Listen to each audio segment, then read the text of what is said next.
Hey, this is Matt once again. What about to the video? This is another paid request. This time from Michael. 101591 was his username. Michael 101591.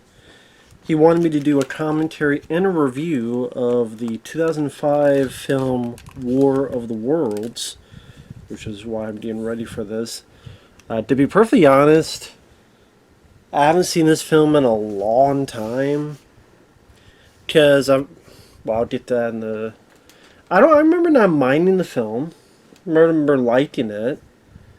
I wouldn't say it's a favorite of mine or anything, but I remember not minding it for what it is. But I do remember having some issues with it. But if anyone that wants to request any type of reviews, topics, reactions, commentaries, re-reviews, what have you, randomness, out of the blueness, feel free to send it either directly to my PayPal or join my Patreon. Both links are down below in the info box. So yeah, the 2005 War of the Worlds. I'm paused at the beginning. 3, 2, 1, pressing play. We have the DreamWorks logo for sinking. Kid fishing. Get off that damn moon. Stop fishing from the moon. Don't die. There's no air up there, kid. DreamWorks SKG. And then we have the Paramount logo. Now, this is directed by Steven Spielberg, stars Tom Cruise. You also have Tim Robbins in the film. Spielberg at this time, he had done films like Minority Report, which he also did with Tom Cruise. Of course, this is a remake. There was an older War of the Worlds film among other material before that. At the time, I can understand people going, okay, well, what's the big deal with this? Because there's been so many alien invasion films. How do you make this stand out from the pack? Not just as the alien invasion film, but it's a remake and all sorts of stuff. And did he have Morgan Freeman narrating, or does he narrate at the end of the film? I know he narrates. Yep.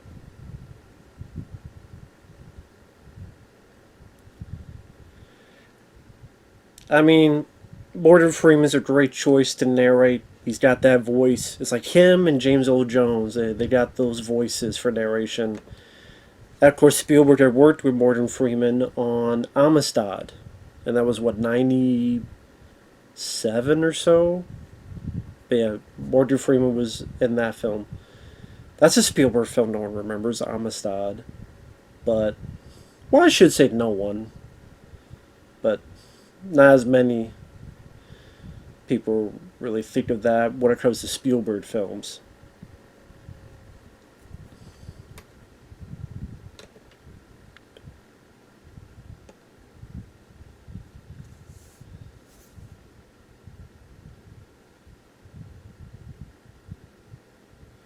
It is kind of weird that we're looking to the stars when really, well, I mean, to be fair, they are coming from the stars. I guess, in a way, they beam into the ground because this material was hidden in the ground.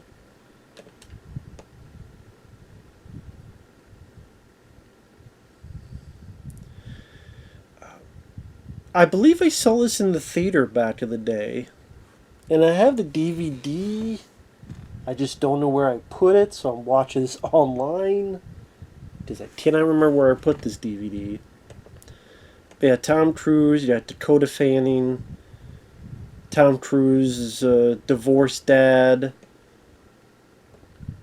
He doesn't really get along well with his kids.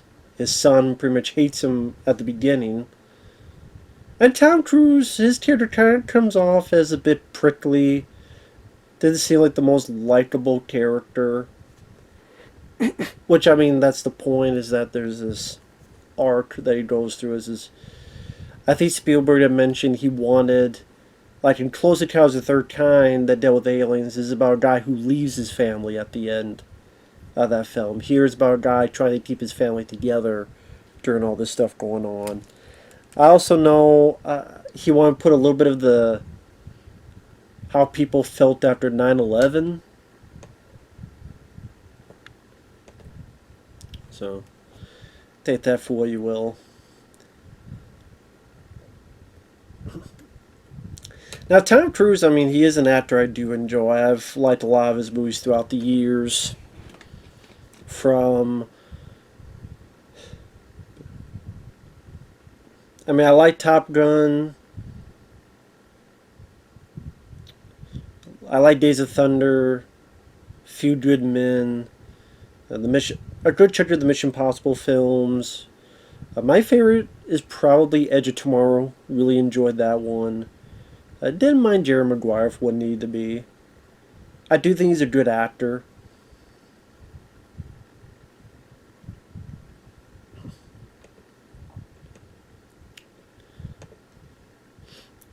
And I even didn't mind Minority Report, which was again the film that Tom and Spielberg had done before this.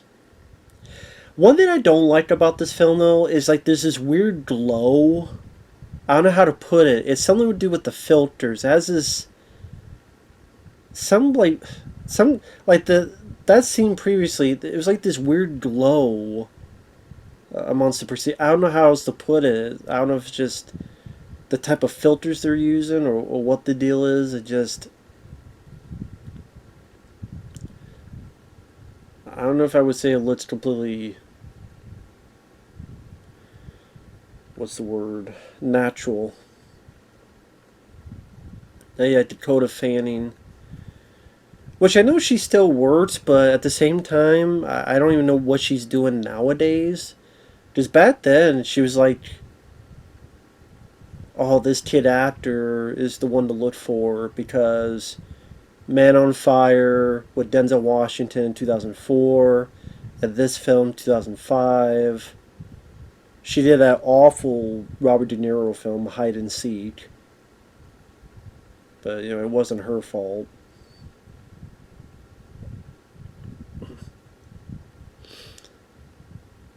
But yeah.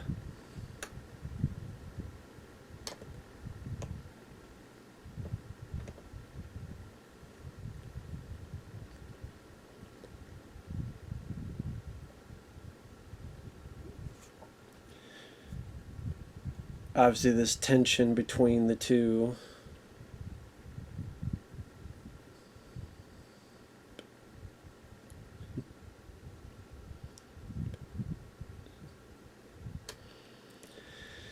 Now, from what I understand, after this film, Spielberg vowed never to work with Tom Cruise again. I guess something with the fact of number one, he didn't like Tom's antics involved in Scientology. Something about there's some doctor Spielberg had recommended, and then Scientologists like picketed that doctor for whatever reason. Also, they thought, or he thought, maybe some of his antics screwed up the release of the film. Because I think this is around the time he was on the Oprah Winfrey, and he got on the couch, and that whole incident. Yeah, I mean, I don't understand the whole Scientology thing. I don't get it. To me, it does sound like more of a cult. And I don't know why anyone would subscribe to that stuff. I just don't. That's just me, though. Again, I think it's a bit ridiculous.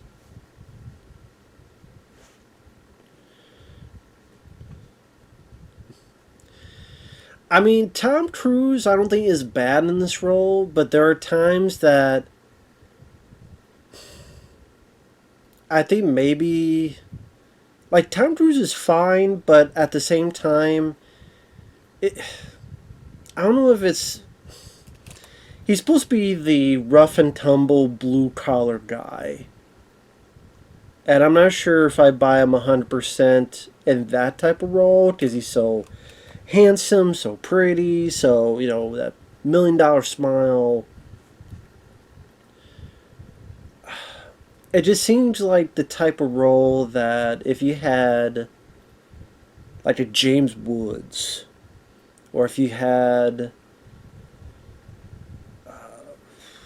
like a Peter Weller, or who would be a blue collar type of guy? Bruce Willis. See, this is where I get like he just they made the character a bit too much of a prick with the way he treats his kid.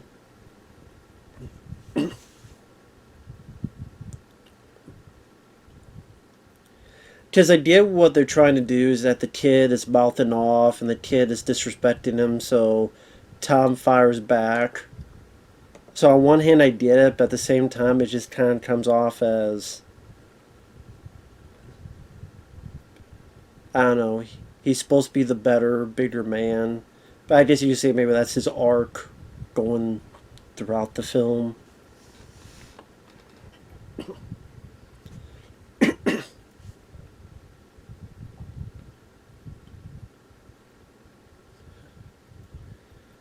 I'm trying to remember this kid.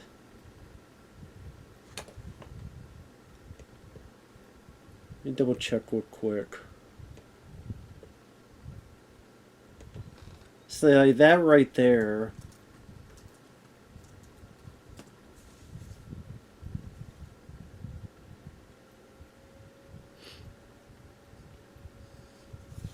That's like he hurts his son's hand. He breaks a hole through his window. It's just not the. Obviously, it's supposed to showcase some friction and some, you know, things not working out, but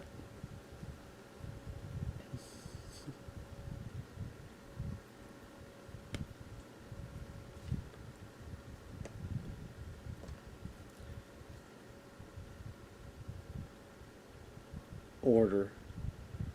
Like, just a shitty dad. Like, you can see why he fucking got fucking divorced. Just, first impression is a shitty dad. So the son is Justin Chatwin. Now I know why I recognize him. He was in Dragon Ball Evolution as damn. How the hell do I not remember the character's name? Because I'm like, really? They cast him for that movie? Goku. Had a brain fart because I was just trying to wipe that movie out of my brain. I didn't follow Dragon Ball like other people did, but that guy for Goku? Like, what the fuck?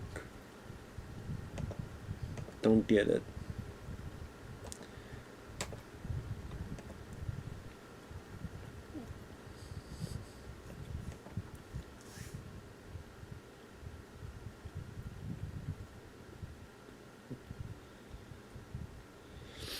So Dakota Fanning, at this point, she was in that awful Cat in the Hat movie.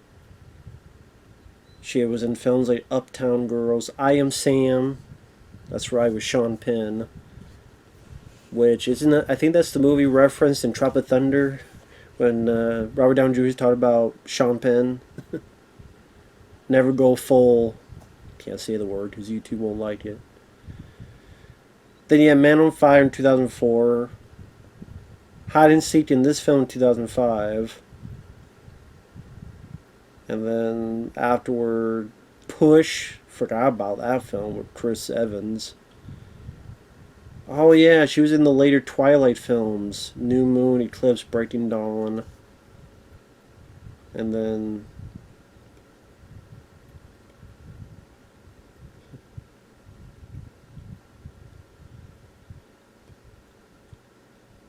Ocean's 8.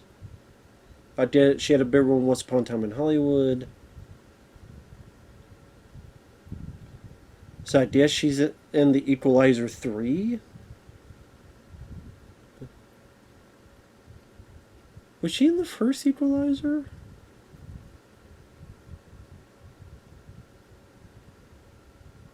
But Equalizer 3, apparently, she's in and is filming.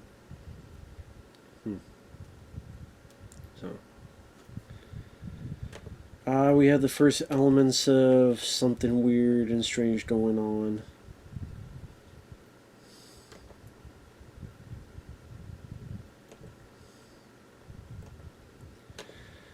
And yeah, Tom Cruise, at least I do like as an actor. Again, I just for the blue collar type of character, there's just other choices I probably would have chosen for that. Dennis Quaid. I think Dennis Quaid would have been a cool choice for the role. Like Dennis Quaid, I could see in this.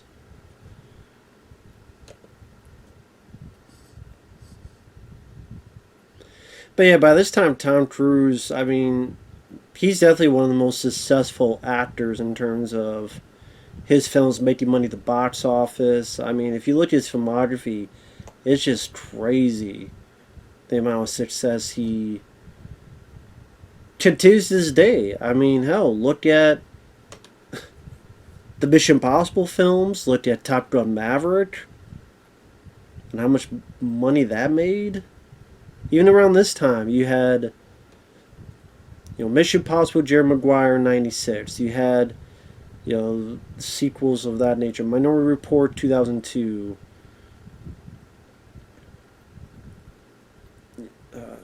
Collateral in 2004. War of the Worlds 2005. Uh, Memorable Role in Tropic Thunder. Not Minding Night and Day. Jack Reacher, which got a sequel. Oblivion, Edge of Tomorrow. I mean, other than The Mummy, I know not everything was a huge hit, like Rock of Ages or stuff, but I guess we're to assume that the aliens are kind of shooting down with the lightning into the machines down below.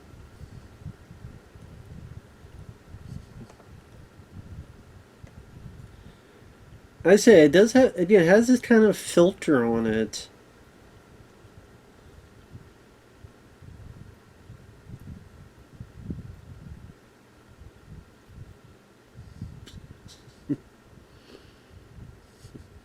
But yeah, I thought that was a funny bit. Lightning doesn't strike twice; it does. Shit.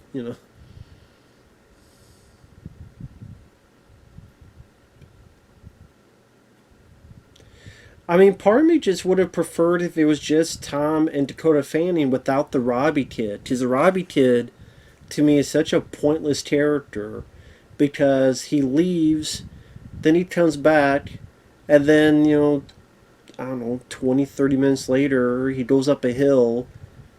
He should be dead. We don't see him die. And then he just pops up at the very end of the movie, and you go, what the hell?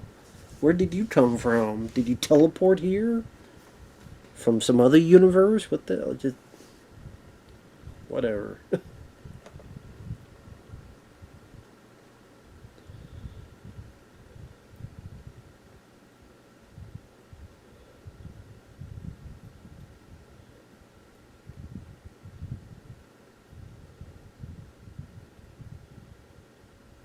EMP fried pretty much the electronics.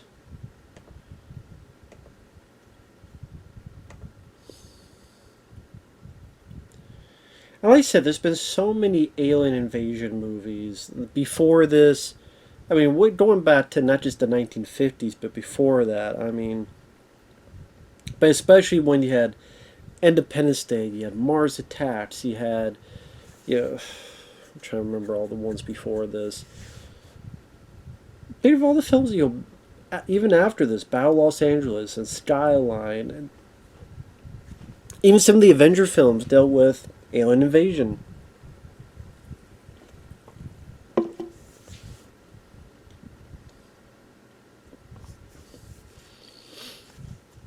If I type in alien invasion movies,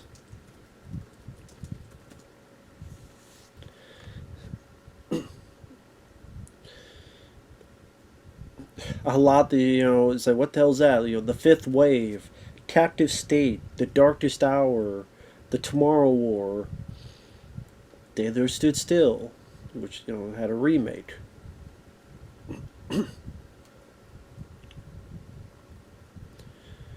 Yeah, Cloverfield. You had, of course, Independence Day in 1996. You had Signs. which was a different type of invasion. Before this, in 2002.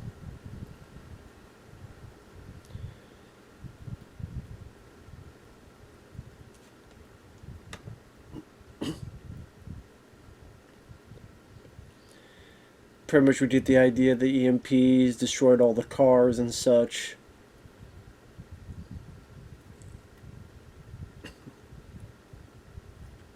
Well, I mean, destroy as in shut them down.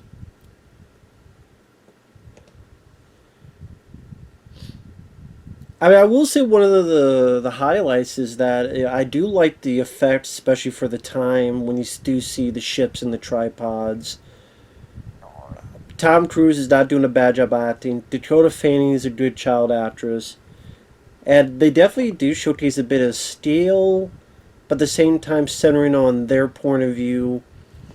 Some people would say they wanted to see more of the world, what was going on in other places in the world. But, I mean, there's a lot of other films that have done that. Independence Day, for example. You see other parts of the world.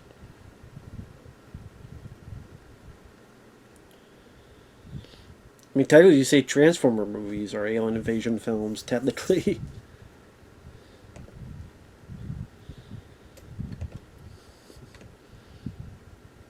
But, Spielberg in this movie wanted to keep with this family and their journey.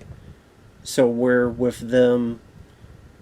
Their point of view is our point of view. Like, how does an alien invasion look at from your own perspective? Skyline kind of did that a bit as well, and which came out years after this. Although, still a much smaller scale, but I just mean it was from their perspective, where they're hiding out in this condo. So, Dan, we're led to believe that millions and millions of years the aliens hid these machines. But why would they hide the machines down there? And why wouldn't they just try to take over at that point in time? I don't know. I mean, back then there's what, dinosaurs and shit, so why are we waiting until now to take over? I mean, why didn't you do it back then if you took the time to bury your machines? But there wouldn't be a movie, that's why. If I understand, Spielberg didn't want to have the typical aliens, the ships come from the sky, so they come out of the ground. But with Spielberg directing, you definitely want to get a bit scale to some of these sequences. I remember seeing this in the theater and going, "Ooh, shit! It's going to hit the fan." When you see these tripods erupt out of the surface. Like I said, I don't know why this filter of this. I don't know what the hell you would call it. It just.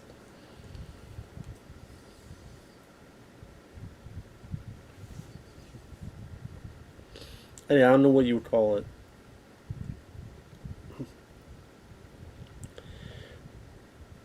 That's not a bad effect with the building being split like that. Excuse me. Yeah, you may want to get the fuck down, construction workers. Why are you stand? I mean, I would not be. If the ground is shaking, I would not be just standing on top of that rickety ass thing. I mean, come on now. I definitely would not be standing and staring. I'll be running the opposite way as fast as I can. Take a picture, it'll last longer.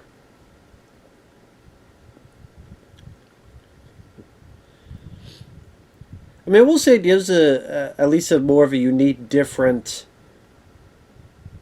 reveal of the aliens and their ships.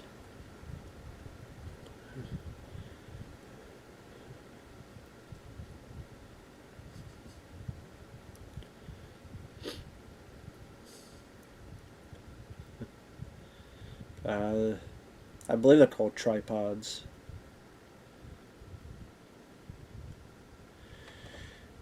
And if you know the story, of course, it ends with the germs killing the aliens, and They're not used to our atmosphere. It kind of just happens. It's not like Tom Cruise saves the world. It eventually happens.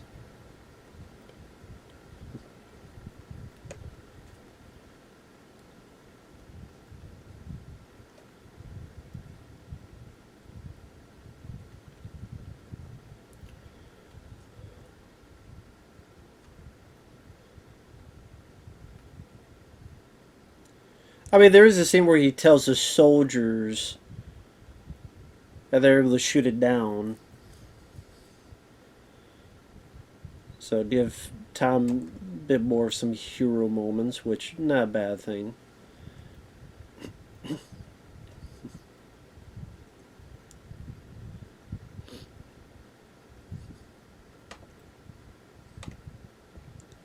Definitely an interesting score by John Williams.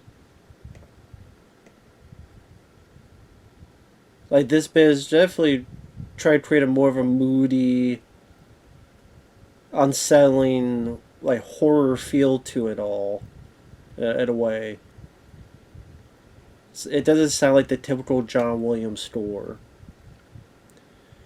So this cost 132 million to make. It made over 600 million worldwide. It was the fourth most successful film of 2005.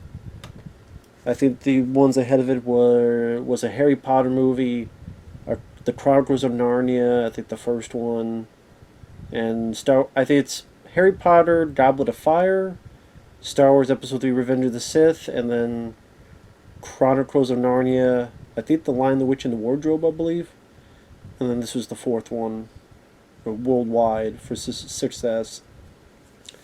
So it definitely made the money.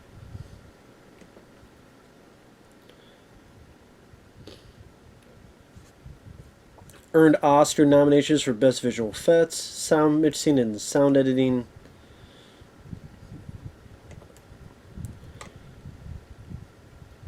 Like I said, I believe I did see this in the theaters. That was a time when I lived fairly close to a movie theater. And that's an interesting shot. The push into the camera, and you see all these people just completely eviscerated, turned to fucking ash. Completely vaporized. It's a way of showcasing a body count and being violent, but at the same time keeping your PG-13 rating. So it does give that, oh shit reaction, but at the same time, just that blood and guts. I mean, obviously, you have a lot of heavy CGI in this. I mean, imagine you get someone just vaporized in front of you and their dead ash is just on your face and you're this daze.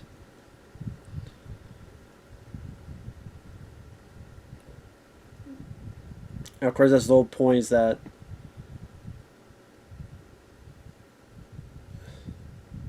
all this crazy shit happening right behind you. And Tom Cruise, of course he escapes it. Right in the nick of time. He's Ethan Hunt. Come on now. Of course he's going to do it. Let's see, the effects are of their time, 2005. But, I mean, still definitely a fun... Wow, I guess not fun, but it's definitely a worthwhile sequence to start off showcasing these aliens. And their danger and the scale and how small we are compared to these things and all that stuff.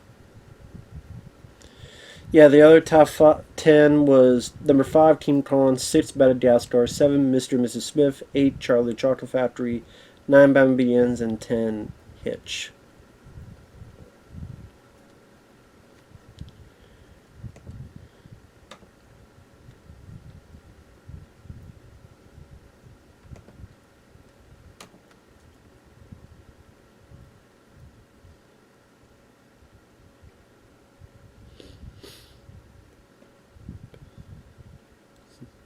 Yeah, because I would live near a movie theater around this time, so from like 2003 to 2005, I would get to see movies in the theater. At one point, once a week, and then I kind of stepped down a bit. But like I know in this year, I believe I might have seen Alone in the Dark in the theater. Sally, the Uwe Boll film, Boogeyman. I think I saw in the theater. Constantine, I did. Going through. Not sure about Hostage with Bruce Willis. Sin City, I did see in the theater.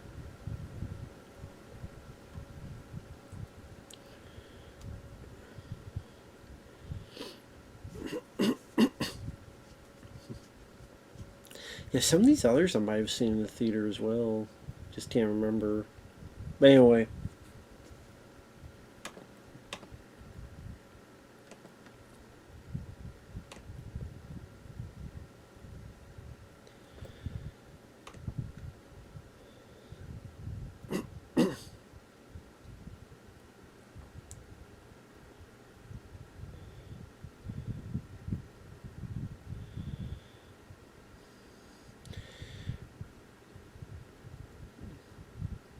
So there was a strip by David Coep to have a very limited point of view from someone on the very periphery of events rather than someone involved in events, and create a list of elements he would not use due to being cliche, such as the destruction of landmark buildings. Tim Robbins' character was an amalgam of two characters in the book, with the name borrowed from a third, changed from 19th century to present day. Characters being devoid of electricity and modern techniques of communication.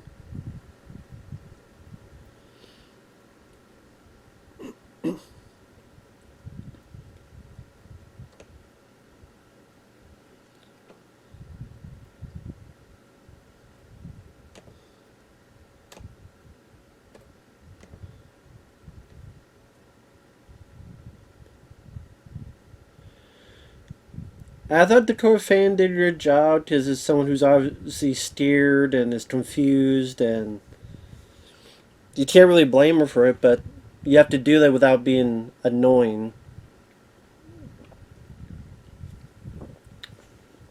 And sadly, the guy didn't make it. Sure, listen, yeah, listen to the cruise. Yeah, listen to the cruise control. Of course, that's why she says that line is a terrorist, because again, 9/11 had happened just a few years before. But yeah, this massive type of destruction. Now you see this typically in like Roland Emmerich movies, like 2012. I mean, I saw some of that stuff in like Moonfall, things of that nature. So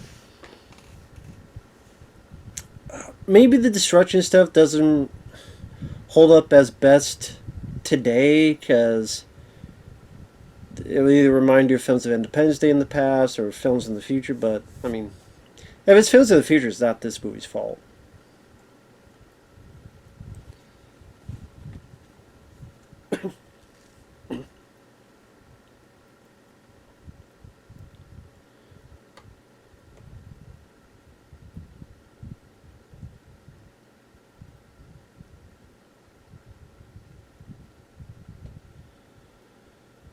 Interesting technique with the camera to go around in a 360 and during this whole driving through traffic sequence.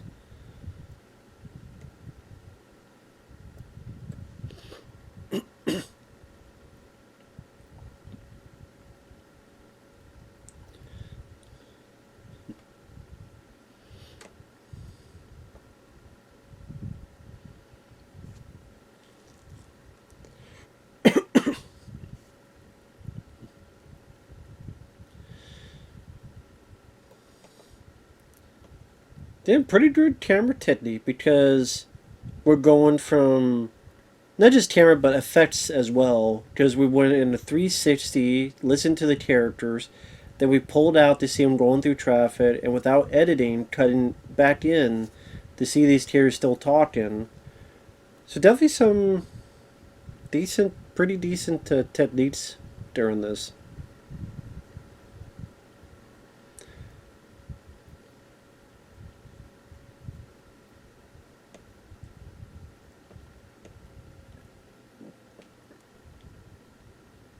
I forget what they said. I wasn't paying attention. Why this car works? The only working van. I'm trying to remember what they said on why this van works. Trying, trying to remember. Can't remember.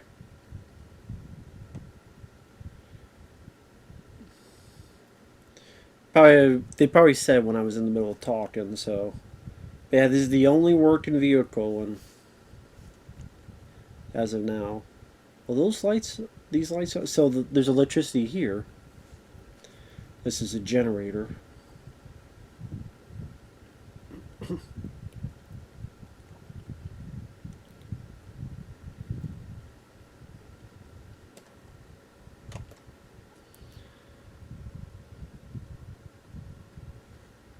So they're not here. I remember watching this the first time and enjoying, other than the fact, some little nitpicks here and there, bit heavy, understandably so, but a bit heavy on the CGI, the filters. Not sure about Tom Cruise's character. He's not the most likable of characters, but overall, still liking the the scope. The acting wasn't too shabby, all that stuff.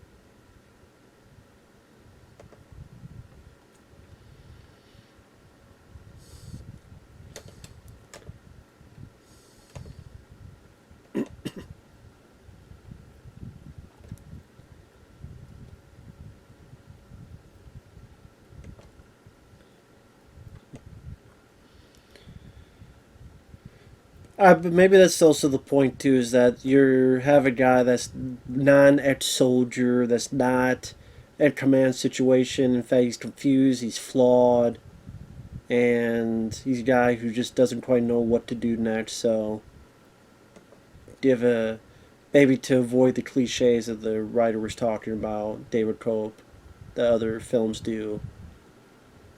So, did you have a guy that is not sure of himself? He's not sure what to do next. He's not sure what the next plan will be.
So looking through trivia, just trying to see if there's anything of interest. Tripod design is based on H.G. Wells' original description from his book, including the heat rays at the end of arms. The red weed is also from the novel, as is the alien need for humans. So maybe that's why they waited until now, because they wanted human. They wanted to wait for something else to come about, and they find out humans. So due to Spielberg's last bit of post-production work, he had to drop out of a scheduled appearance with Tom Cruise to promote the film. This was the episode of Cruise's highly publicized couch jumping incident. So, I wonder if Spielberg was there, if he would have still jumped on the couch. 72-day shooting schedule.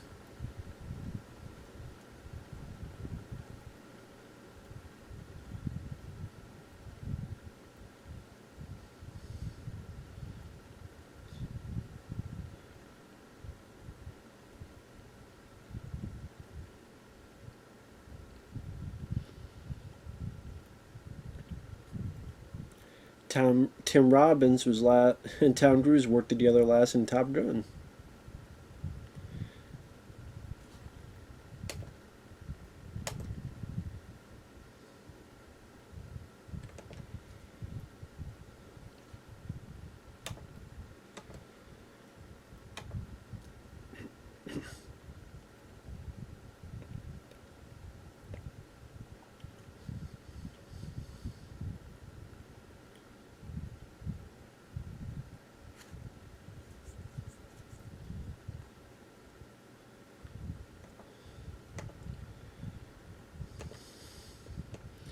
Oh yeah, this is where you find out that in the morning that a damn plane crashes. So this is a review on IMDb. This movie had huge potential, everything to make this a sci-fi classic. Spielberg's direction, great concept, industrial light magic special effects. Tom Cruise is the main character, lots of other professionals involved in front and behind the camera. Where did it go wrong? But I mean, the guy gave it a 7 out of 10, so it can't be that wrong. The answer to that is the script. The story is very simple, lots of real clear plot line. Well, I mean, I can see what they mean by that. It's pretty much them just trying to survive, going from A to B to C. I mean, the movie is only about Tom Cruise's two kids running around and driving from city to city from the aliens and their destructive tripod machines. Why are we out of all the people following these persons? Well, I mean, it's supposed to represent us, the viewer, and what would we do in that situation? It's supposed to be people that we can relate to. Character development is lacking just as much as the story does. Both lack development and depth. It's not a horrible movie, it's just that the movie's a bit disappointing because of the fact that it had so much more potential. It's still good to watch, but it's not a movie people will still talk about in 5 to 10 years from now. Well, I mean, actually, yeah, he's right about that. I mean, now, when you think of Spielberg's catalog, people don't really bring up this film a lot. And that's the thing, I like the film. I mean, I would probably give it like at least a 3 out of 5 stars. I mean, I don't do a lot of star ratings. It's at least a 3 out of 5. I mean, it's not fantastic. I do appreciate some of the scale and effects. Like, scenes like this, the whole reveal of this plane, and there's the engine, and there's just complete destruction. And let's say the acting, for the most part, is not that bad. And like I said, for the first chunk of the film, I thought it went at a fairly good pace, and of course, I mean, if you've seen a lot of alien invasion films, but I mean, at the time, it did. This is a...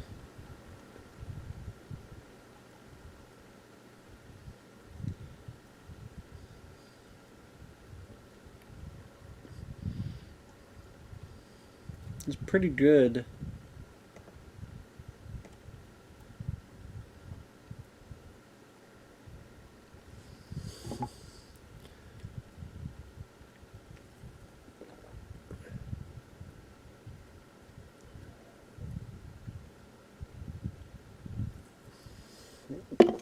Who the hell are you?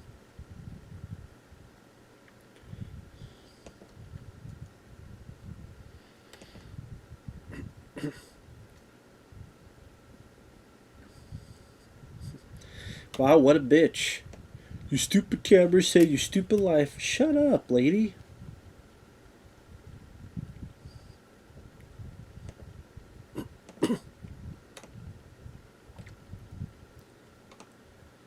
Although it's pretty damn convenient that the people Tom Cruise finds, there's two people that work for the news that just happens to know all the info, what's going on.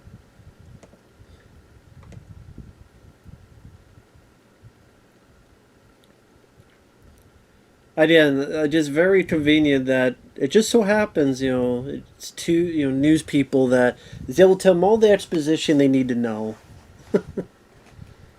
How lucky. What if it was, I don't know, Someone who worked at Dairy Queen or something.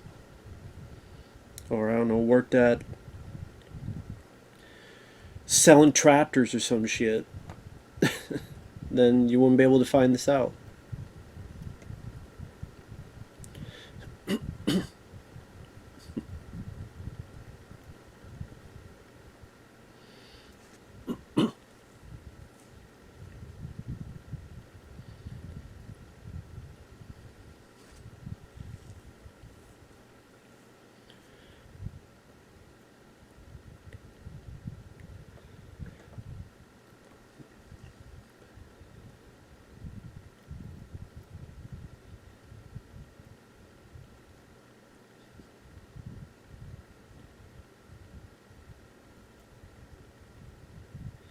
Ride the Lightning. What are they, fans of Metallica?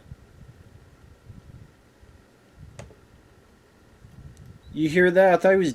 Oh, the other guy's deaf. I want to say I thought the guy was deaf, but it was the other guy.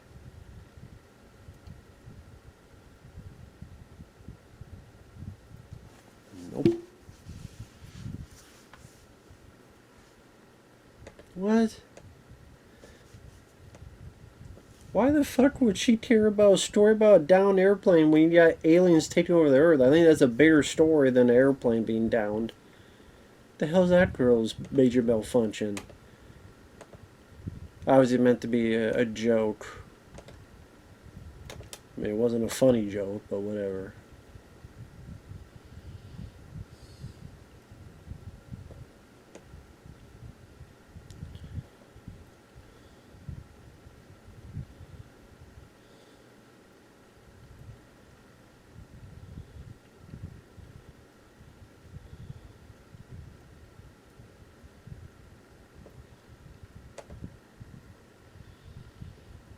Yeah, as in, what the fuck you waiting for, Robbie? Get your ass in gear. And Robbie just an annoying fucking twat waffle of a character. I really did not like him. There's no reason to like him. There's no reason to like the character. There's really no development other than he's a fucking brat. Or if he's not a brat, then there's just really nothing else to describe him other than he doesn't like his dad. I mean, I guess you could say he does treat his sister well. Like, kept her calm during the.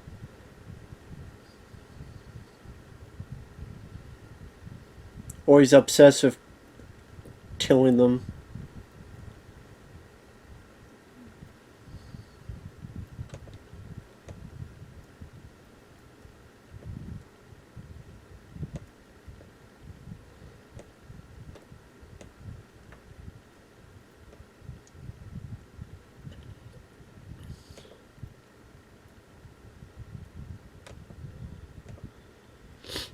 Like, do we have to really, it's like, do you have time for this fucking family drama horse shit with the world ending?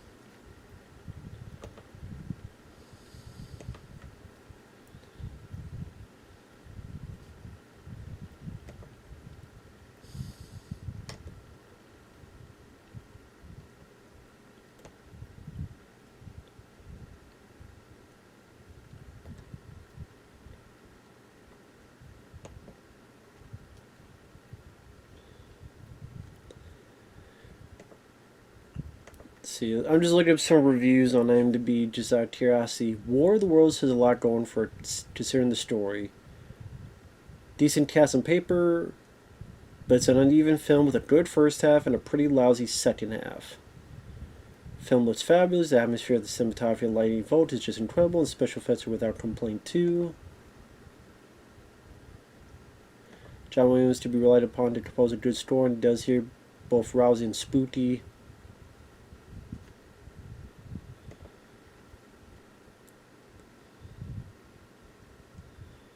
That's definitely an interesting visual, like all these dead bodies just gliding through the water.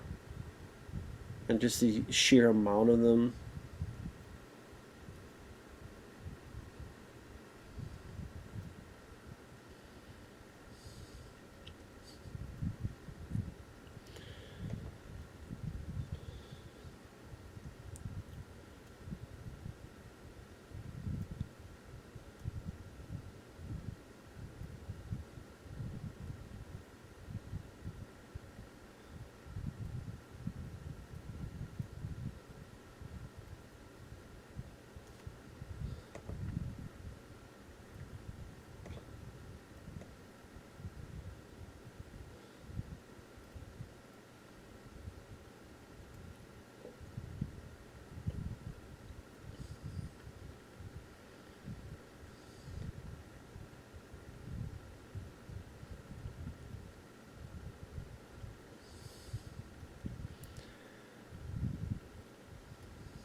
I do see what people mean. So I was listening to the dialogue. I see what people mean by the family drama getting a bit on your fucking nerves. With, I mean, Dakota does stream a lot. I mean, it's understandable with the circumstances though, so I don't blame her.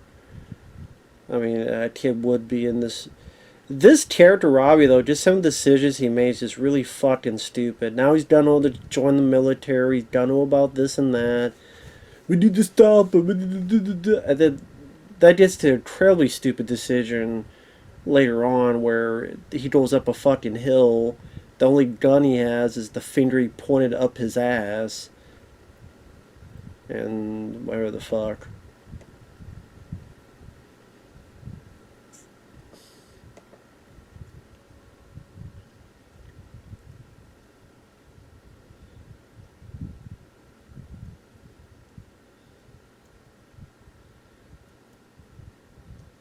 I like this. It's more of a story of one man keeping his sanity with two worthless kids. I mean, I don't know about Dakota, but yeah, I, I think that's a pretty damn. That's a funny line. Of course, everyone sees the car and they're gonna fucking try to steal it, which is reality. I mean, sadly, it is what would happen. That's why I would say honk and fucking hightail the shit out of there. But why is it that nobody else is able to get another car the same way this guy did? Like, why is of all these people in all these cities, there's like the only guy? Well, I guess the TV news van, their vehicle worked. But of all these people, like not a single fucking one of them to get a car fixed and shit, so they have a working vehicle, and they find a way to repeat that again and again. I guess if they did, you wouldn't have this scene here.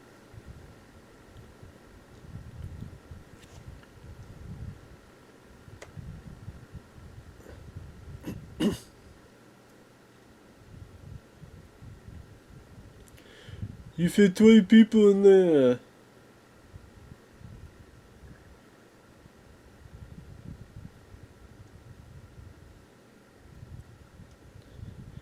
Yeah, that's right. Just rent the one vehicle that's in there.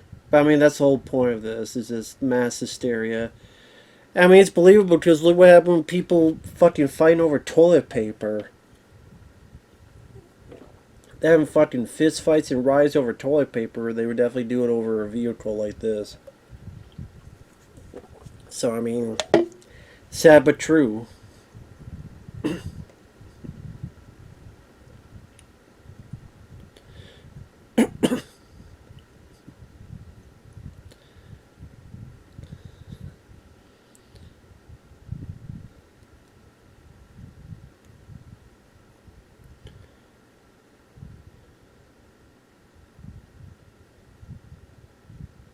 But nobody else is, But there's nobody else thinking the other way.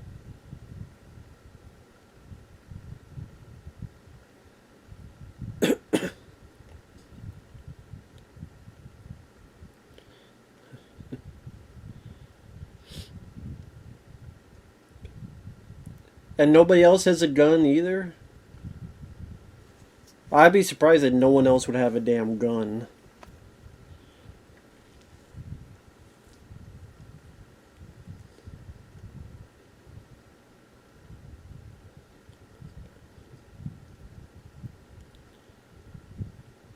And there you go.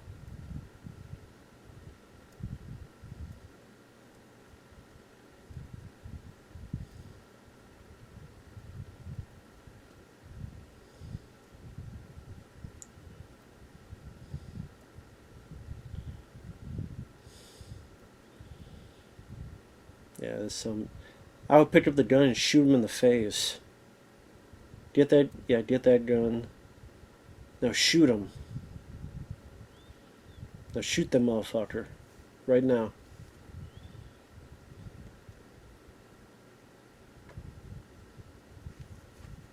I think eventually that will happen. Bam, bam, bam. Yep, there you go. Good, fuck that guy. Well, the lights are flickering there with that sign. So why is that sign light flickering, but the all the cars are fucked up? So how does this EMP work that that sign of neon just flickers, but no cars work? How the hell does that work? Tom Cruise is not doing a bad job in this scene. Like I say, I do think he's a good actor, and I do think he does fine. Like he does good. He's more than fine. He does a good job in it. Just I don't know if I would have chosen him as like the blue collar everyman guy. I said Dennis Quaid or someone else, but better actor than it was fucking Mark Wahlberg or something. Like would have.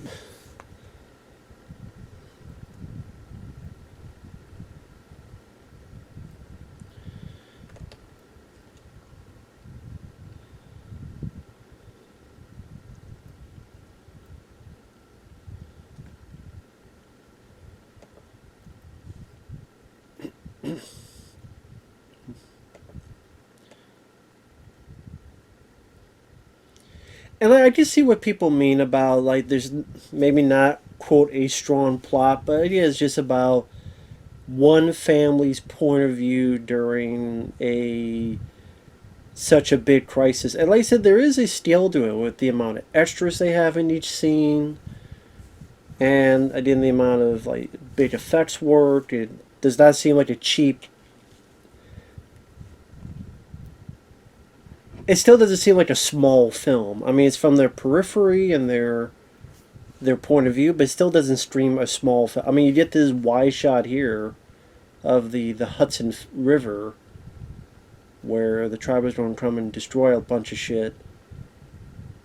I said, I don't like this cinematography. Like the lights, the way I'm looking at it, they seem just blaring way too bright. Or whatever the hell is going on there. Like blown out.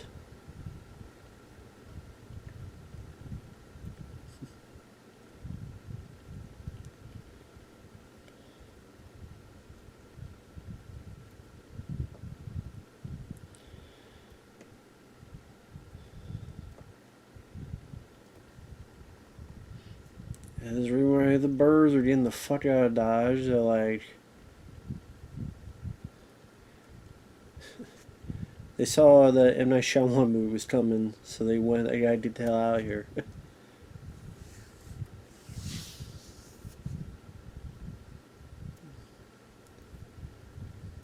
So,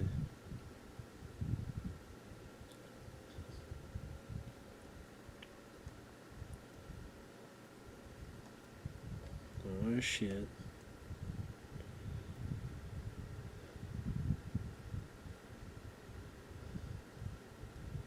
Yep, there you go.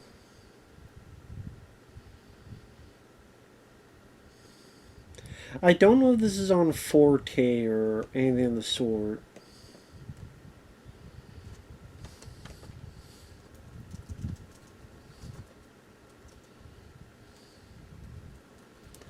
Curious if there's any retrospective on this movie.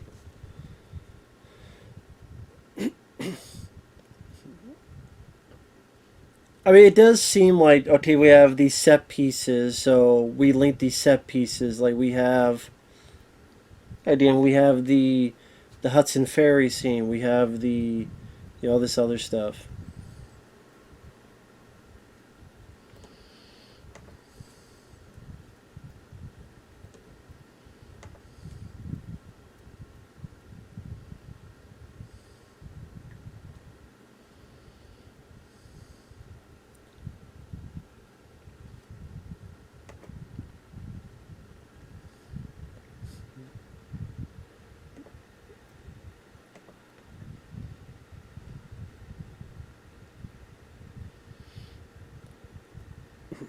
They're like, we know there's five, but then there's five people behind you, and there's five people behind you, and there's five people behind you.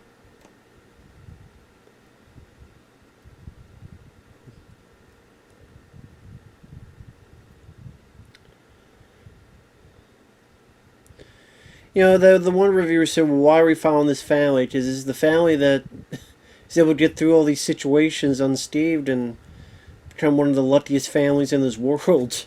Like Tom Cruise, he was the one avoiding all the vapor rising. They're one of the few that survived this whole ferry attack. The kid somehow survives the fucking military thing and pops up at the end. The end of the luckiest family.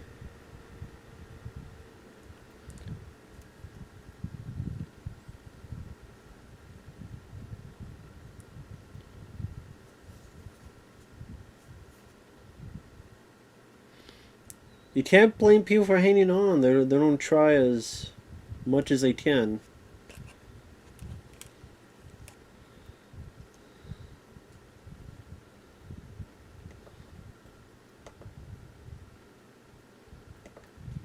So let's see if there's anything about these.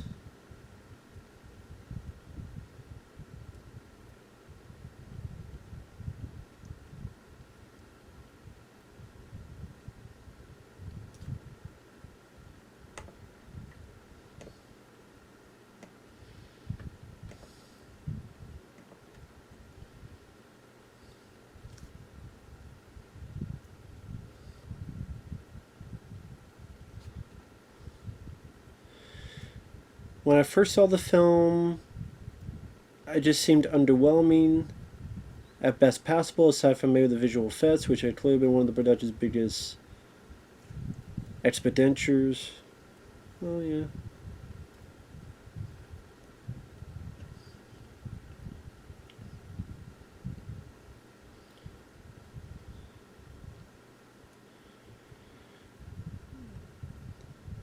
No one knows what's going on, no one knows, and no one is going to fix anything. All you can do is stay alive. If you can maintain a sense of decency along the way, all the better. That is true. Now, this is definitely a pretty damn massive special effect here, as we have a kind of a different looking type of tripod alien creature here. Almost looks like a jellyfish type.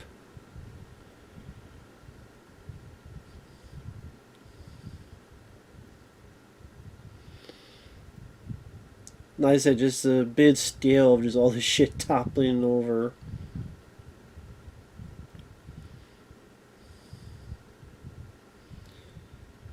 Poor people trapped right in the fucking car. There you go, Titanic. With all the shit going on, there you go. Have a fucking boat tip over and sink. It didn't take 3 hours to do it. And I'd rather watch this than Titanic, I'll say that.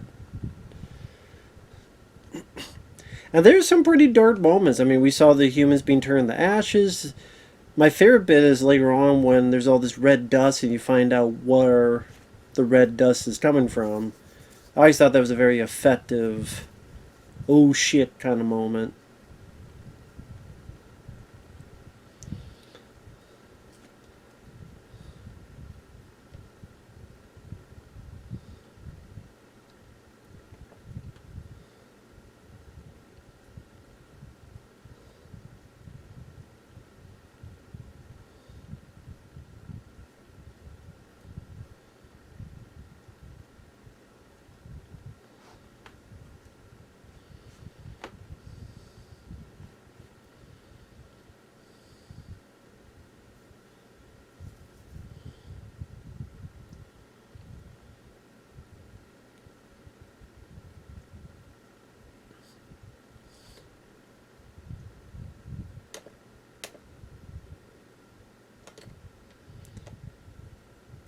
I think one of the few only families to get the hell out of Dodge away from that shit. Yeah, this is a film that you don't really see, or you don't really hear a lot of people talking with a tremendous fondness for. But again, I don't think it's a bad film at all. I think it worked for its mix of Spielberg scale, and it still had a bit of some darkness in there too.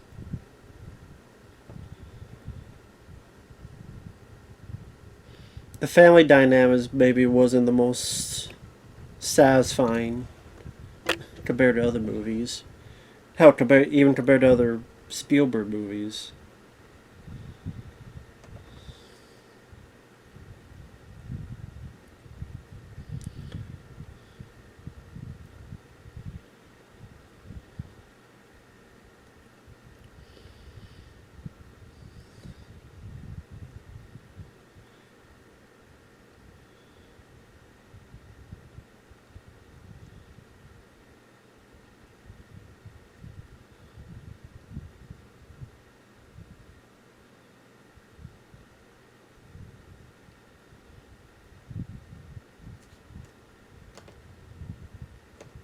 This thing about Robbie just such a fucking. He's a kick in the ass. Kick in the ass or some fucking teeth to go missing.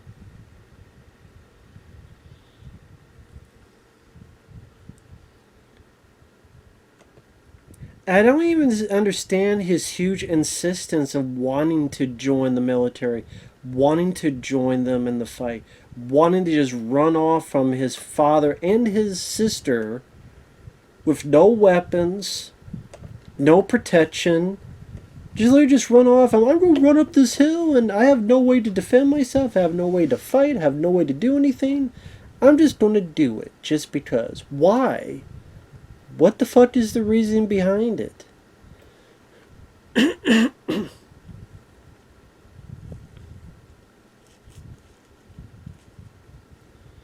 You see why those soldiers just fucking stop him. Why the fuck are you going that way? What the hell are you doing?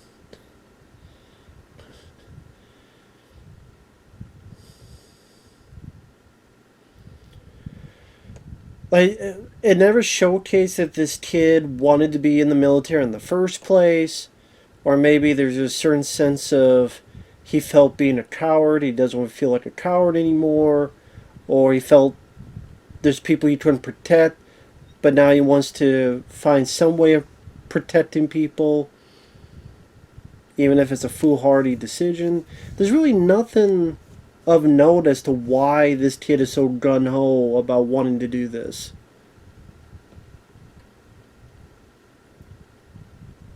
I need to see this. Why?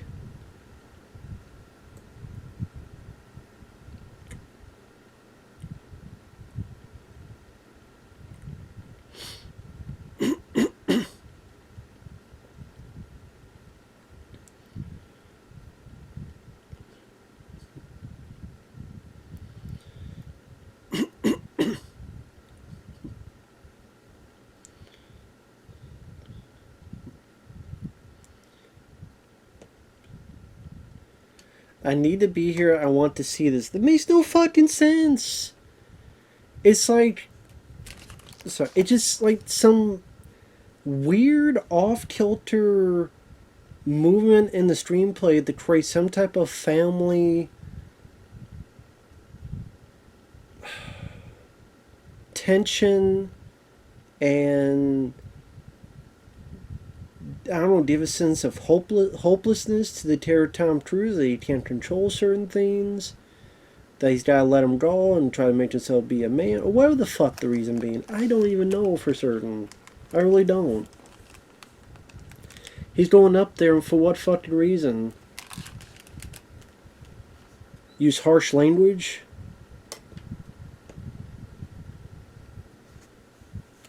Just so fucking stupid.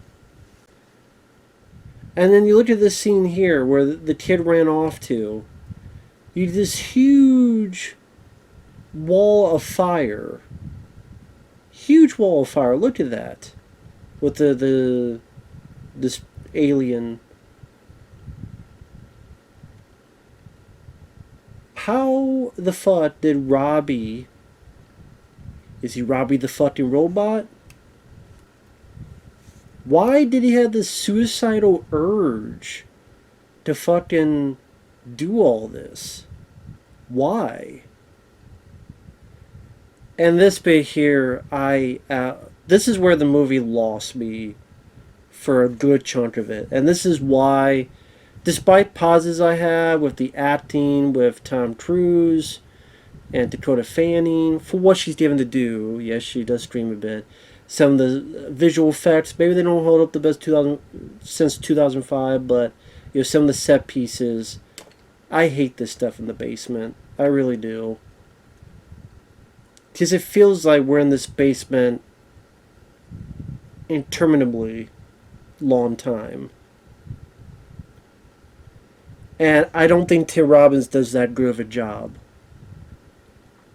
He's supposed to be the old coot who is nuts, and we find out he's not as reliable, and he's going to get them killed. So he's got to kill Tim Robbins to save his daughter.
Sorry, I'm listening to the dialogue. You wonder what the hell I'm doing.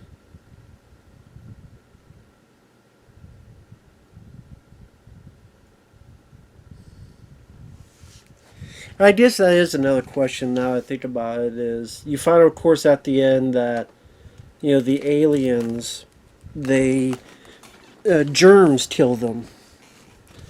But you would think with they if they bury the ships under the ground millions and millions of years ago, if they're able to do that, then why the hell didn't they know about the microbes and germs and shit? Like, why didn't they know anything about that? I don't know. It's a good question, but I don't know. I mean, technically they weren't there, but you would think they went down there. Well, I guess that's the whole point, maybe, is that with millions of years, germs, because of us and other things, have evolved. So maybe that's the thing, is back then, germs were not how they were. In a way, our fucking up the system, creating more germs. Aliens didn't see that coming and gets their sorry ass killed. Perhaps, I don't know. But this scene, it just goes on forever. I mean, forever.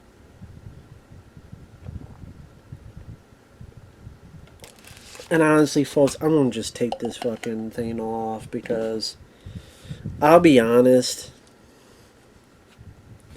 This whole bit with Tim Robbins, I don't give a rat's ass about. And I like Tim Robbins.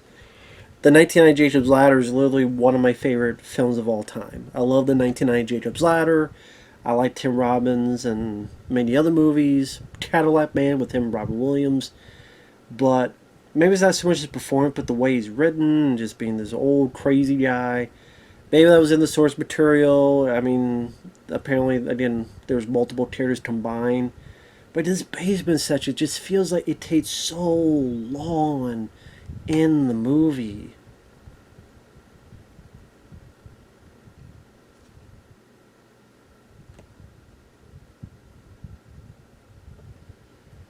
ambulance driver. He's deranged. This guy named Ogilvy.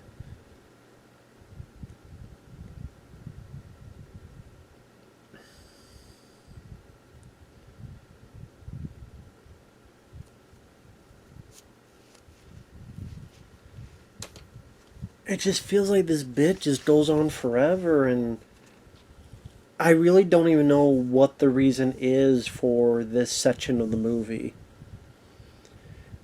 I mean, is it just to culminate into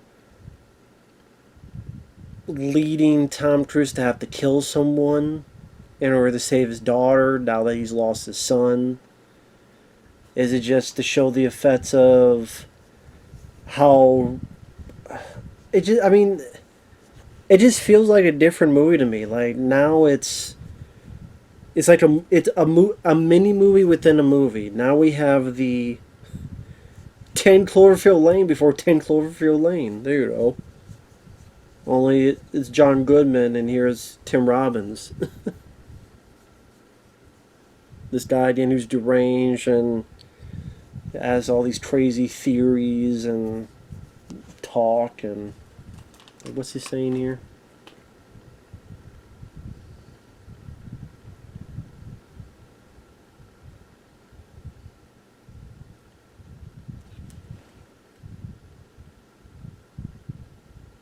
Like just thanks for taking us in. You're not welcome.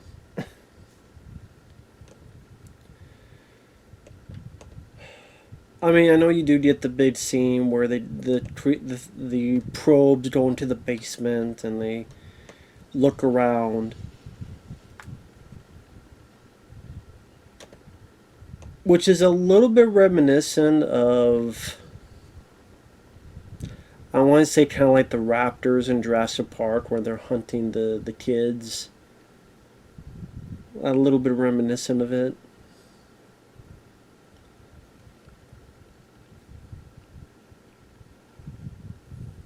But I mean, this is definitely my least favorite part of the movie.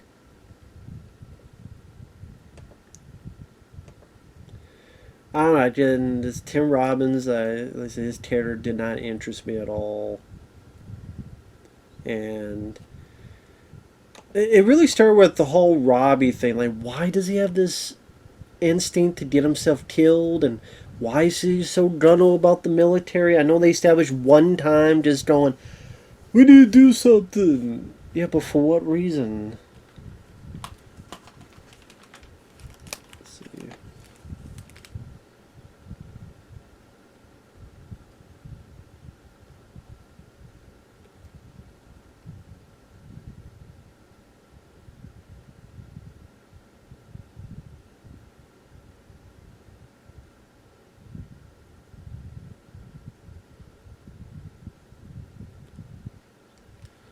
Yeah, just more showcasing how Tim Robbins is crazy.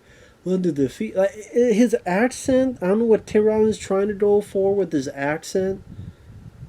I don't know if he's trying to go for the of mice and men. Can I pet the rabbits or whatever the hell? I don't know what the hell he's going for. I really don't. Just to be honest, like other than Howard the Duck, I would honestly call one of Tim's weakest performances. And just such a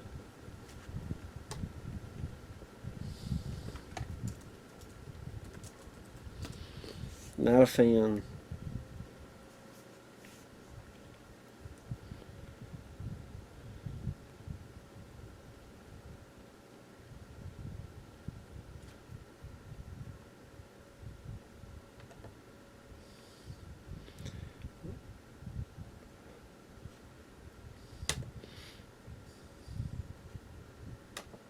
Okay, this is interesting.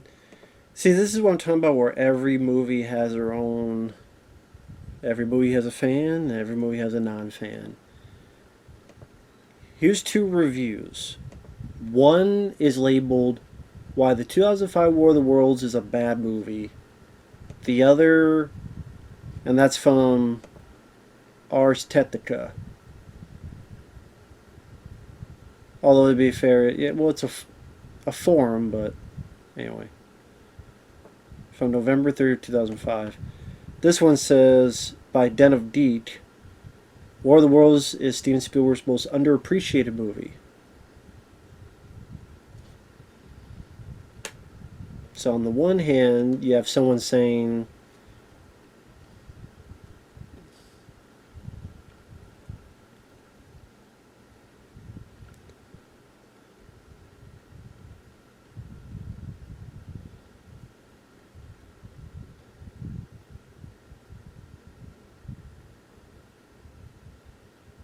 actually, this. The only bit I found believable was Tom Cruise playing a blue collar worker.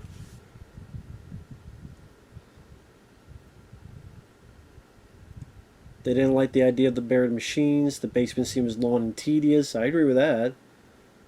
The Dakota fan who I care about was annoying as fuck.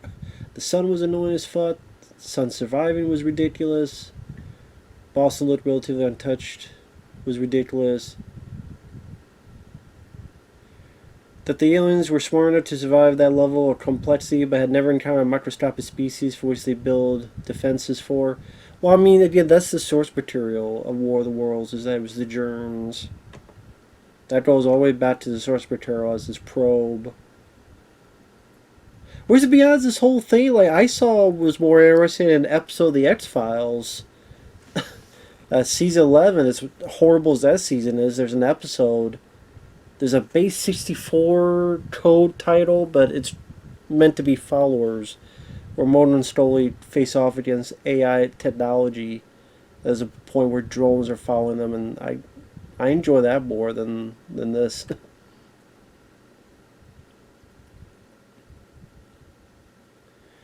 It seemed like it had no plot at all. I knew there was only really a special effects movie.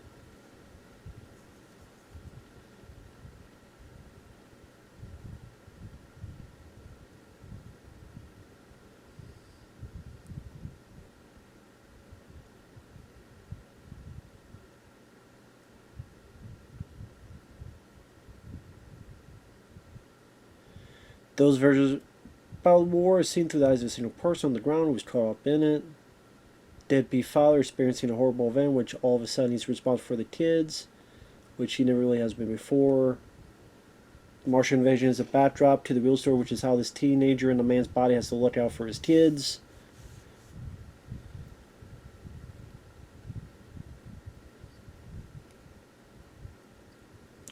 Why did the Martian's beams disintegrate flesh and human, destroy buildings, but leave clothing alone? Yeah, I mean, I can't answer that. Like, they make everything to ash except the clothes. Just for a visual touch. But why it doesn't burn the clothes, I don't know. That's a good point.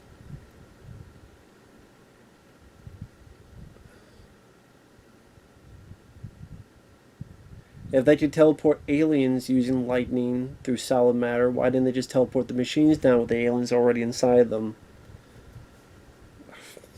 I don't know.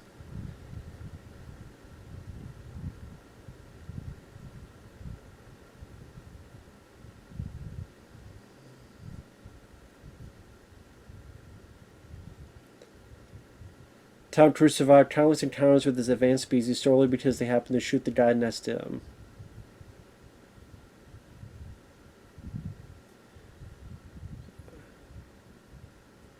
Yeah.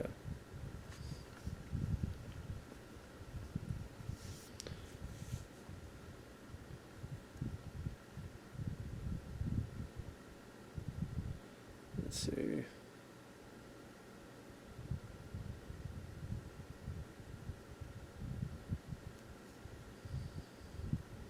Some people don't like Dakota Fanning. They find her annoying. Which I don't know. I mean, I didn't find her that annoying.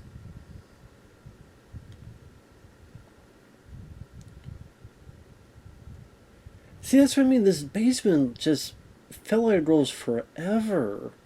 I mean, I know it's supposed to be this claustrophobic feel to try to build tension. That there, we've had all these big, elaborate sequences, So now change of pace to make it much more simple, one location, claustrophobic. Again, these bios will be the raptors in Jurassic Park in a way. And yeah, it just wasn't as effective to me as other films. I mean, I guess in this you get to see what the aliens really look like. Although, I mean, I guess you say it's there.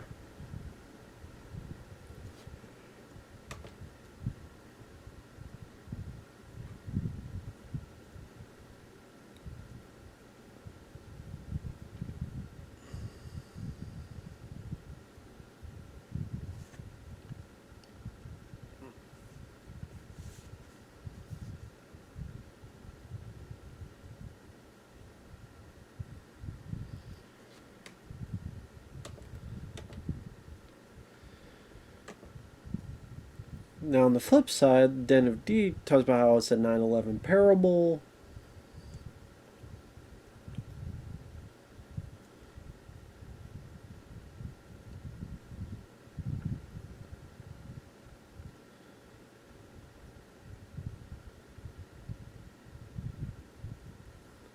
Let's see. Tallywound expertly crafted action horror, but is also terrifying because it is directly referencing this world-changing event.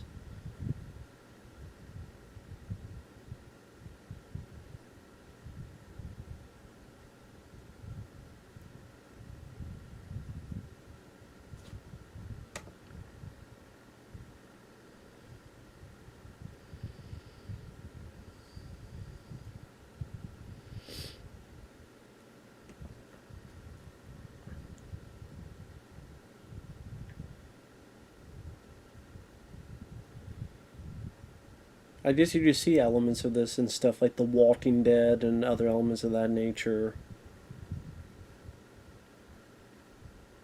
Some of the scariest moments have to do with hordes of people desperate to survive, people attacking Tom Cruise's van,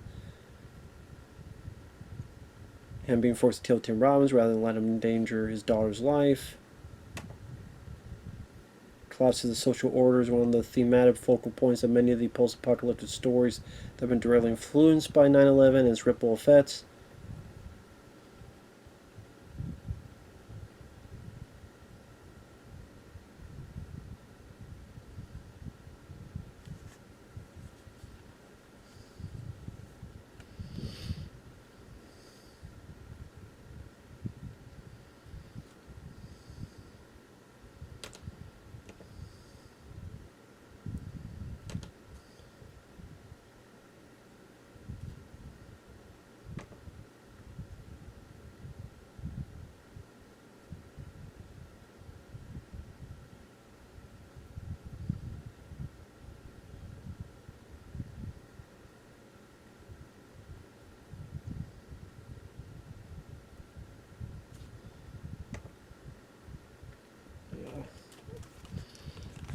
The idea what they were going for is just that's like I don't know, fucking 20 minutes of the movie that just I just don't care at all about.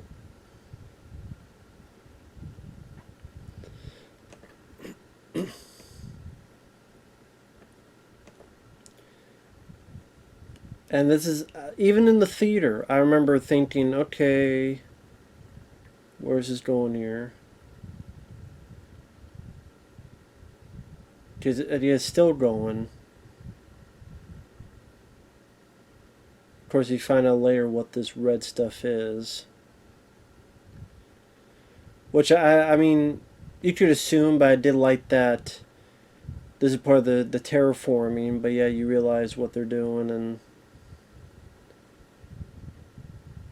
what that red stuff happens to be. Idea in a way of showing the graphic nature of it all with still maintaining PG-13. Literally paint the town red. I like that idea.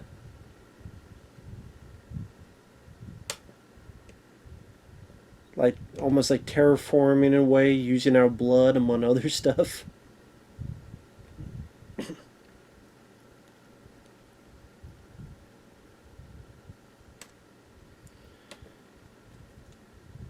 Harvesting human blood and tissue to fertilize the alien vegetation.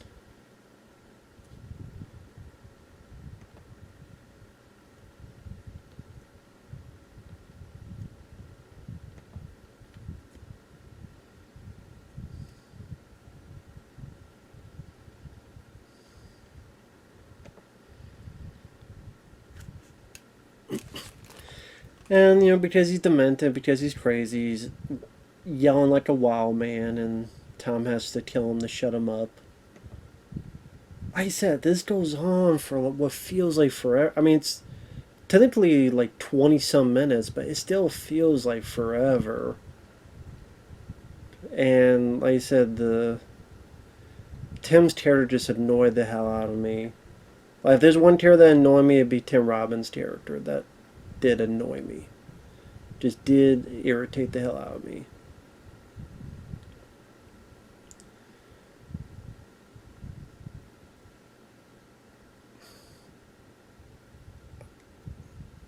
Again, a lot of people were annoyed by Dakota Fanning. I do think she's a good child actress. I think for what she was given, she did the best that she could. And because I liked her, like as in she's a good actress, I did not find her annoying like other people did. There's other kids, Jake Lloyd, for example. I'm sorry what happened to him in real life. Blame George Lucas then for the Phantom Menace performance, but he still wasn't good. He wasn't good in Jingle All the Way either. There's other kids that just weren't that great.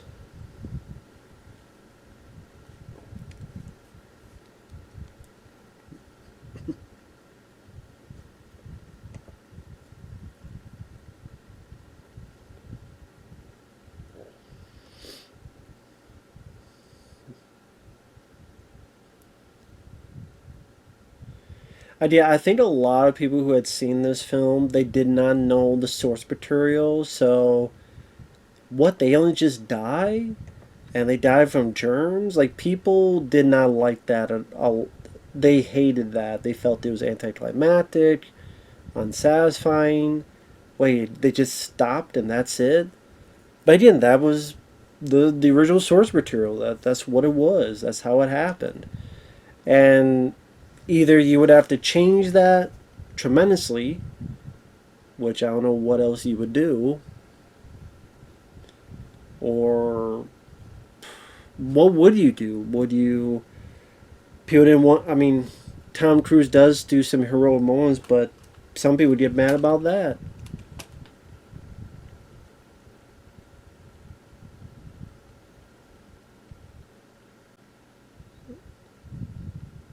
Like this moment, I did like where Dakota, she kind of figures out what her dad had to do.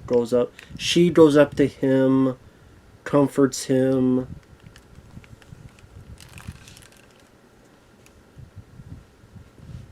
She knows that her dad had to do something to save her, that she could be protected by being with her dad. I mean, you just say it's an arc where, what was the one guy said? He's the man child that became a man, a guy that didn't want to be a father, or has to do stuff to protect his kid.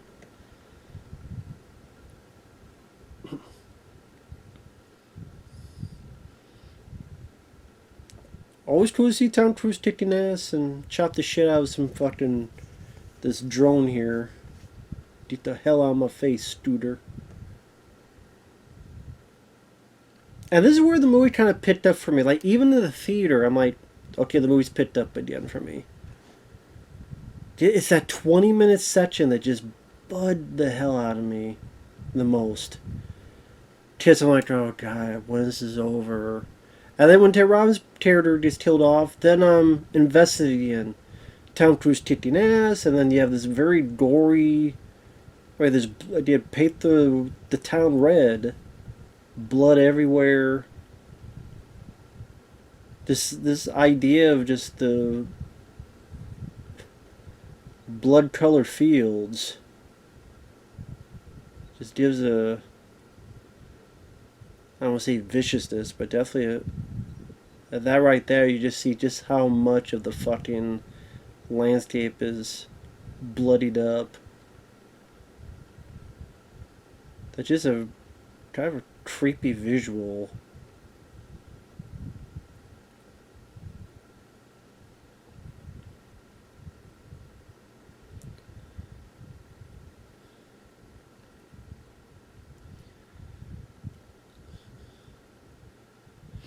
And his daughter.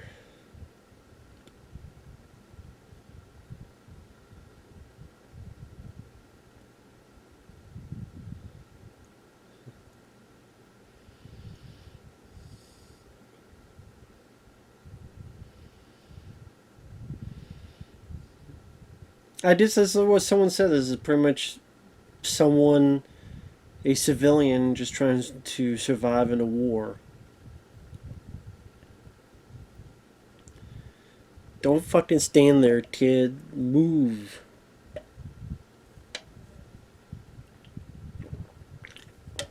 I don't know why I'm yelling move. She can't hear me. Move, goddamn Dakota Fanny. Move. Move. God damn it. Move. There you go. No, goddamn it. No. Oh, shit. Oh, shit. Damn, killed the damn cattle, too. Love them hamburgers, I guess. We have the meats. It ain't a fucking Arby's commercial.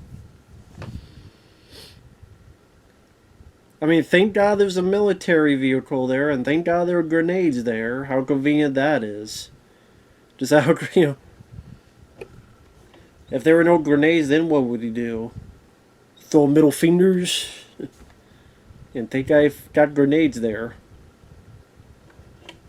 And thank God this thing didn't just throw them like a baseball or just tear them apart or something, but... But yeah, I'm fine with the heroic deeds of Tom Cruise. I mean, it's as an entertaining type of escapism, I'm fine with that. Some people don't like that. I'm perfectly fine with that. I'm a sucker for that kind of stuff.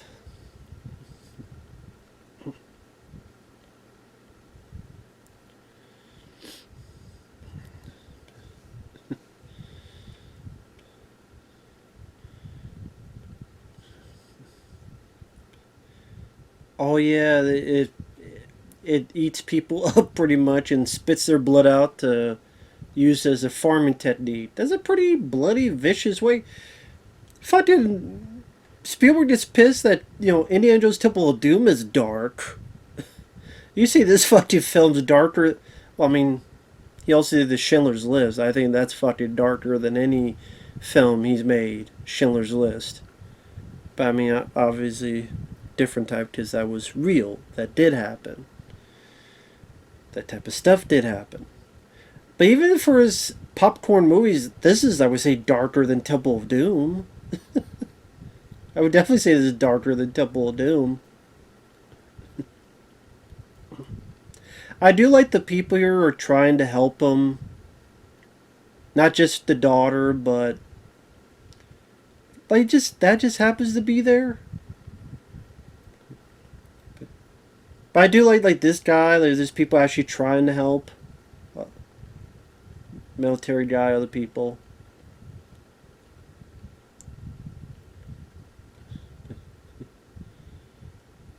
So I do like that, the decency of people. You saw the bad side with the van, and you just see a bit of the good side here. So there's a balance.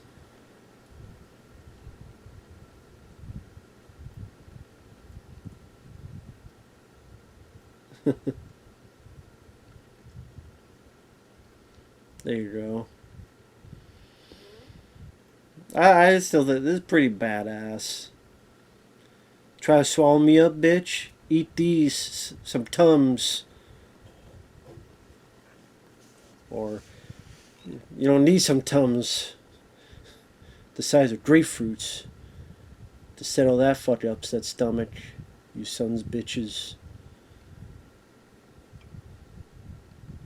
Go down a blaze of glory. There you go. You just need every person to get a shitload of grenades, get swallowed up, and do the same thing. She's like, my dad is Ethan Hunt. He's cool now. Who's to say that, the people, well, I guess they have nowhere else to go, so they'll try anyway. But I don't know for certain they'll be in Boston. But where else they don't go? Tahiti?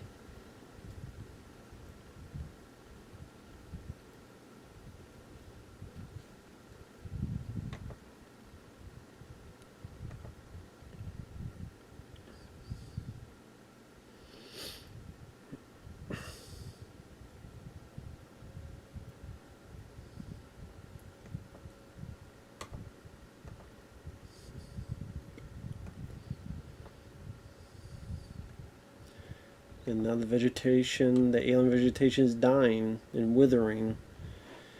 This is the first instance of, as we come to find out, the germs and microbes killing these things.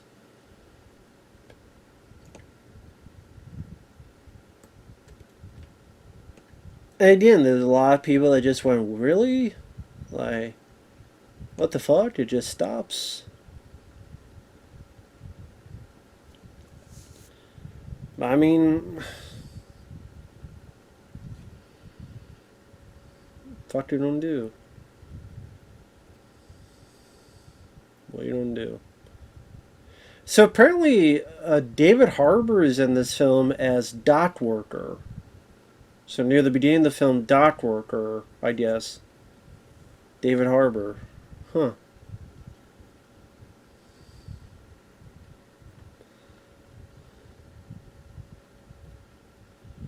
And Channing Tatum is in a scene cut boy in church scene. Huh.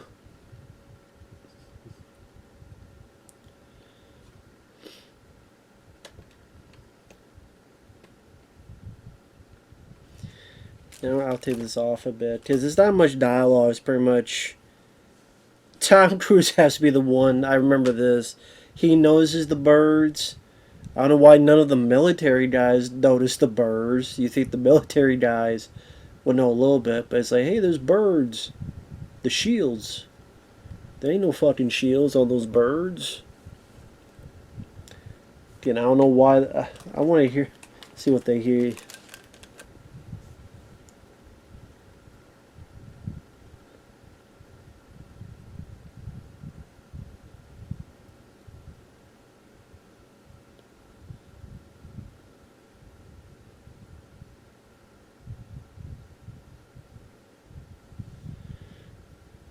Like a military guy can't figure that out. I find that funny. It's like Tom Cruise tells him, "Look at the birds, look at the damn birds," and then the soldiers always like, "So what? There's no shields." Like, yeah, the soldier can't fucking figure that out. That's supposed to be part of military, how to take down the enemy, foreign or domestic.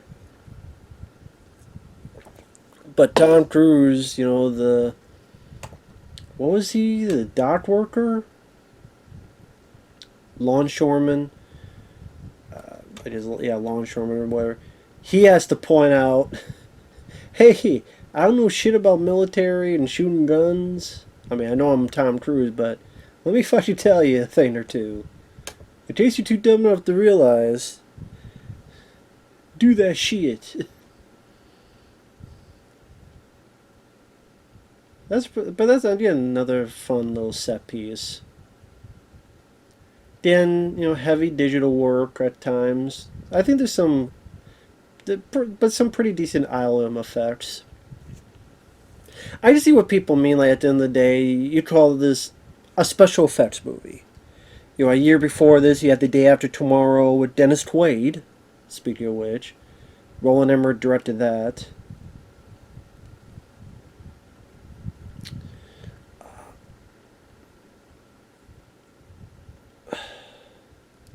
This is where they find the alien comes out and he's dying.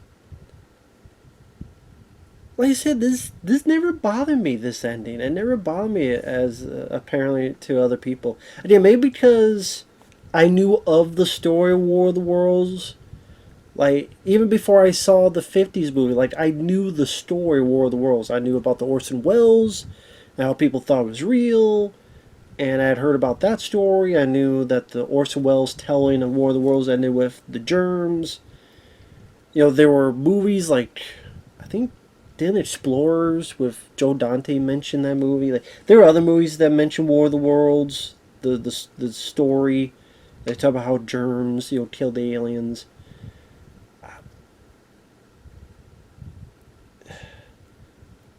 The face, it kind of looks a little bit like the Independence Day, some of those creatures, without the suit, the shell, the armor. But I guess people thought, well, wait, what the fuck? Okay. The aliens are now dead? Thank God these people stayed there in Boston. They didn't fucking leave. Like, who knows how many other people fucking left? And thank God they didn't leave.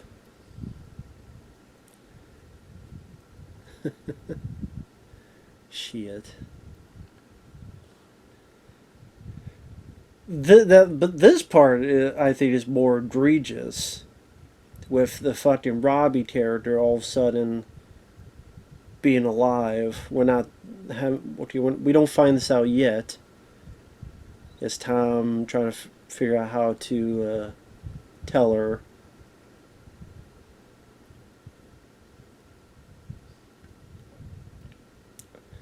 At first, I'm like, Tom's like, who the hell are those old people? We haven't seen them before. But no, there's Robbie. Wish it was Robbie the robot. I'd be more excited.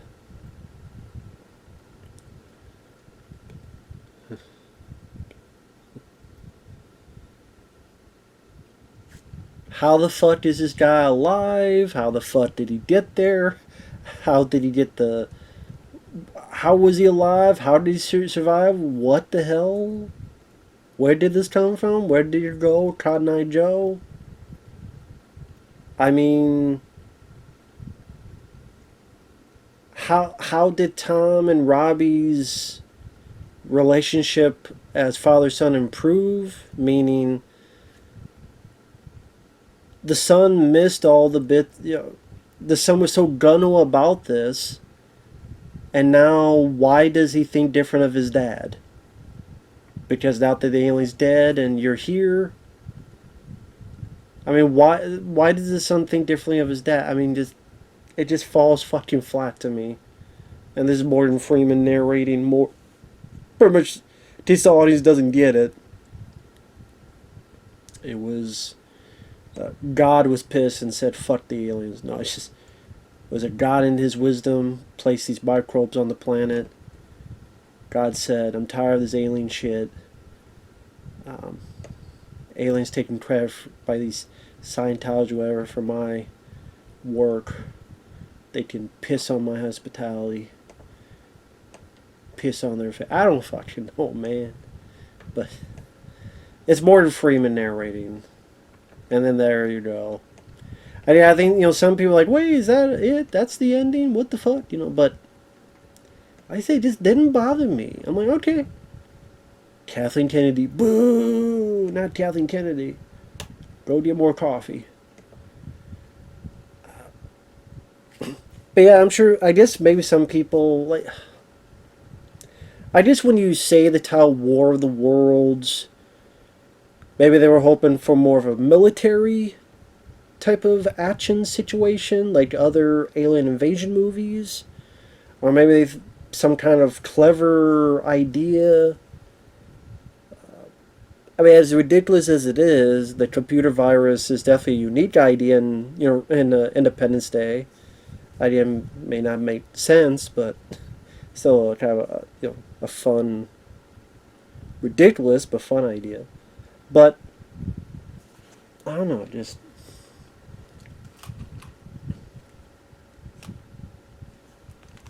hear a bit of this music.